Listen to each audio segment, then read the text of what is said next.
Jabari, a skilled cartographer, embarks on a journey to Mount Kilimanjaro to map its uncharted peaks.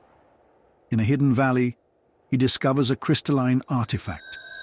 Upon touching it, the artifact merges with him, granting him the power to manipulate horizons.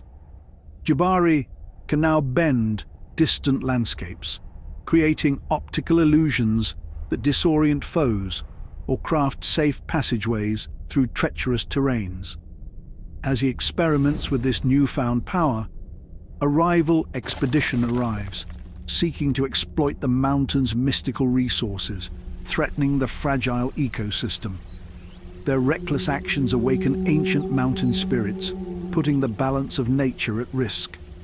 Jabari steps forward, weaving the horizon to form a protective barrier around the mountain and its villages. By bending light and terrain, he tricks the intruders into retreating, saving the land and its people. Recognized as the Horizon Weaver, Jabari embraces his role as the mountain's guardian, vowing to defend it against all who would disrupt its peace.